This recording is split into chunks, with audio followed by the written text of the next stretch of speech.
Hello everyone, स्वागत है आपका इस वीडियो पे। और इस वीडियो में हम लोग कर रहे हैं प्रैक्टिस। हाँ दोस्तों, इस वीडियो में हम लोग कर रहे हैं जो मॉडल सेट जारी किया गया है बिहार बोर्ड के द्वारा, उसका प्रैक्टिस कर रहे हैं क्योंकि अब समय आ गया आपको प्रैक्टिस करने का। तो अभी तक इससे पहले वीडियो ऑब्जेक्टिव और सब्जेक्टिव नहीं देखे हो तो प्लेलिस्ट जाकर चेकआउट करो, उसमें सारे वीडियो सारे क्वेश्चन का सॉल्यूशन आपको मिल जाएगा। तो फिलहाल इस वीडियो में हम लोग करेंगे 4 नंबर क्वेश्चन से आगे।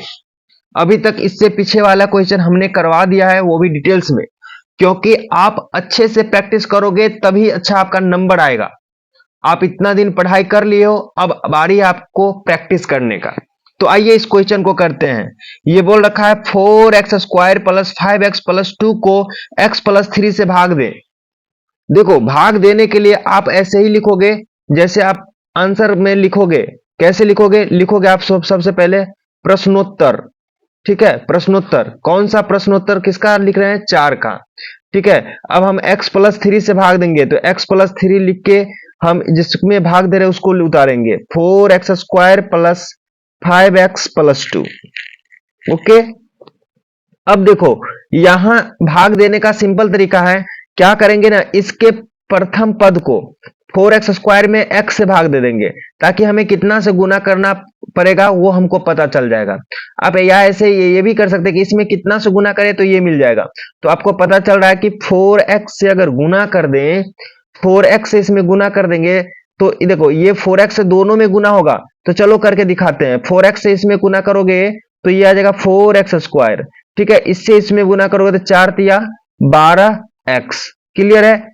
अब घटाओ, भागा में क्या होता है? माइनस होता है। तो इसमें से ये माइनस करो, ये माइनस करो, ये प्लस है तो माइनस होगा, माइनस होगा तो प्लस होगा। ठीक है, उल्टा हो जाएगा। तो ये से कैंसल आउट हो जाएगा।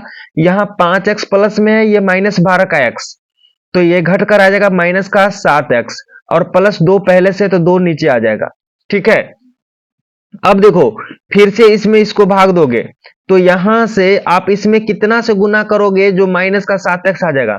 तो आपको पता चल रहा होगा कि -7 से गुना कर देंगे। -7 से इसमें गुना करेंगे तो माइनस का 7x, और इसमें गुना करेंगे -7×21। ठीक है, अब देखो भाग में क्या हो जाता है? साइन चेंज, घटाओगे तो ये हो जाएगा प्लस, ये भी हो जाएगा प्लस, तो ये तो कट जाना है। तो 21 आप प्लस 2 कितना आ गया? 23, और ये आपका आ जाएगा शेष। ठीक है, तो आपका ये 2 नंबर का क्वेश्चन है और ये बनकर रेडी हो गया। आपको 2 नंबर ऐसे बनाकर आओगे तो आपका 1 नंबर भी नहीं कटेगा, 2 का 2 आंसर मार्क मिल जाएगा। ठीक है, आइए नेक्स्ट नंबर क्वेश्चन करते हैं। तो नेक्स्ट नंबर 5 नंबर क्वेश्चन है। ठीक है, देखो 5 नंबर क्या है आपको दिख रहा होगा अच्छे से। यूक्लिड विभाजन एल्गोरिदम का प्रयोग कर 135 और 225 का मौसा ज्ञात करें।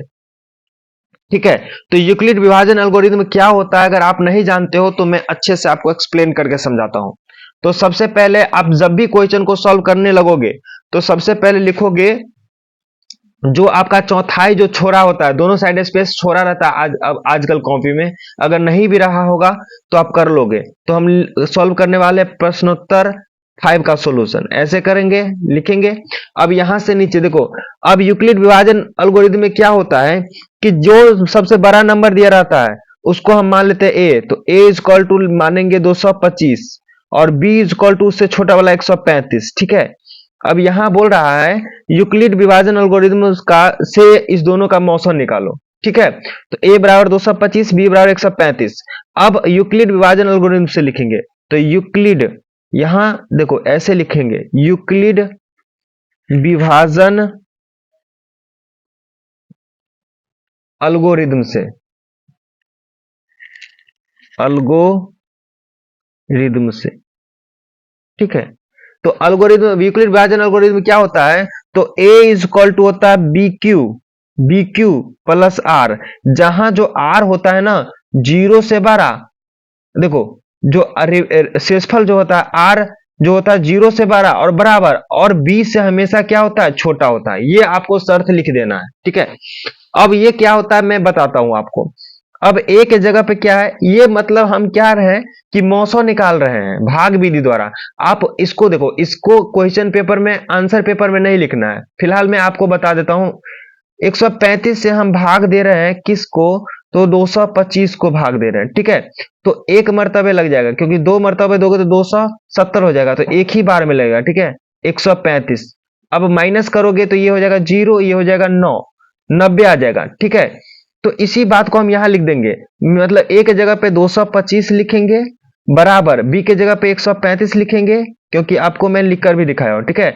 गुने भागफल कितना आया, 1 यहां लिखोगे और शेषफल यहां लिखेंगे, ठीक है, 90। अब यहां लिखेंगे क्या कि r is equal to not zero, r is equal to not zero, क्योंकि r मतलब शेषफल कितना आ गया, 90 आ गया, तो r is equal to not zero. तो अब r जीरो नहीं आया तो फिर से a मान लेंगे किसको, तो ऐसे चलते ना हम लोग, याद करो आप बचपन में आप पढ़े होंगे। फिर 90 से अगर शेषफल नहीं कटा, तो मतलब शेषफल आ गया, तो फिर 90 से 135 में भाग देते थे, याद है ना। तो फिर ए हो जाएगा आपका अगले बार में 135 और बी हो जाएगा आपका कितना, 90, ठीक है। क्योंकि जब तक ये कट न जाए, पूरा पूरा जीरो ना आ जाए, शेषफल जीरो ना आ जाए, तब तक हम भाग लगाते रहते हैं। इसी को तो मौसा निकालना बोलते हैं, ठीक है। अब चलो यहां, अब फिर से हम वही अप्लाई करेंगे क्या, कि अब लिखेंगे फिर से 135 बराबर, यहां देख लो ना, अब 90 से 135 में भाग दोगे तो कितना बार में कटेगा, तो एक ही बार में कटेगा, 90, ठीक है। अब शेषफल आ जाएगा 45, ठीक है, अभी भी शेषफल 45 आ गया। तो यहां से लिखेंगे हम क्या भाई मेरे, 90 गुने कितना बार में लगा है, 1, और शेषफल कितना आ गया, 45, ठीक है।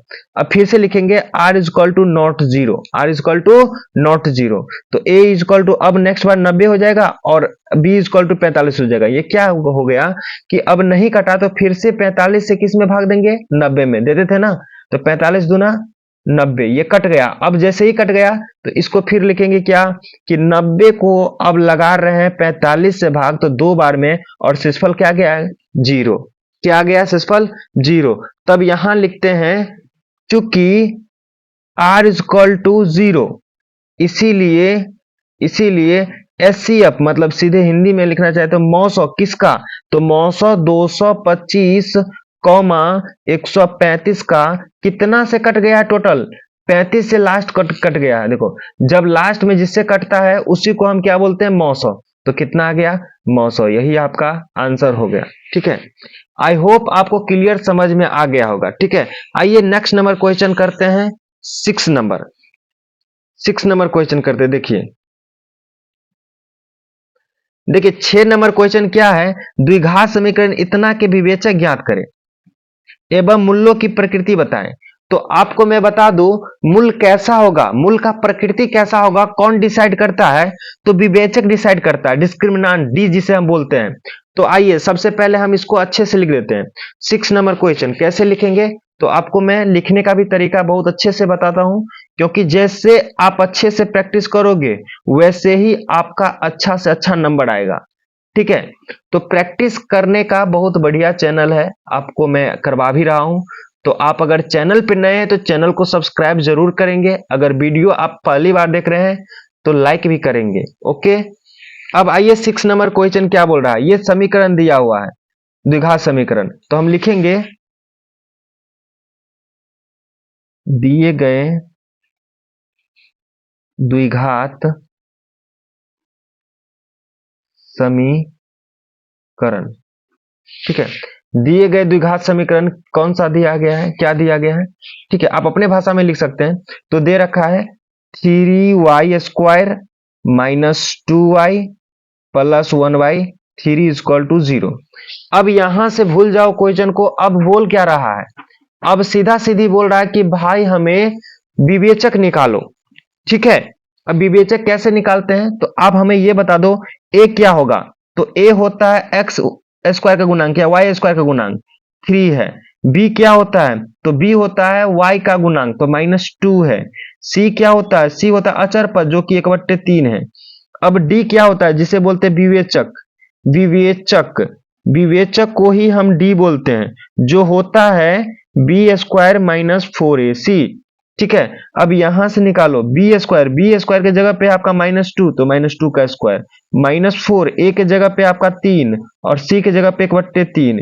इसको सॉल्व करोगे तो 3 से 3 कट जाएगा, इसको सॉल्व करोगे 2 दूना 4 -4, विवेचक क्या आ गया 0। तो यहां से विवेचक आपका निकल गया। अब देखो चूंकि डी क्या आ गया है आपका 0, तो अगर डी 0 हो जाए ना तो अभी एक और पूछ रहा है मूल्यों का प्रकृति, इसीलिए का मूल्यों का प्रकृति आप डायरेक्टली लिख सकते हैं। मूल्यों का प्रकृति क्या होगा, समान और वास्तविक। ठीक है, इसको हम बोलते हैं वास्तविक और समान। यही आपका क्या हो जाएगा, आंसर हो गया। ठीक है, आई होप आपको क्लियर हो गया होगा इतने सारे क्वेश्चन। ठीक है, तो आज के वीडियो में हम इतना ही रखते हैं, फिर इससे आगे हम नए वीडियो में आपको बताएंगे। तो आप चैनल को सब्सक्राइब कर देंगे और वीडियो अच्छा लग रहा है तो वीडियो को लाइक कर देंगे। ठीक है, तब तक के लिए बाय बाय और जय हिंद।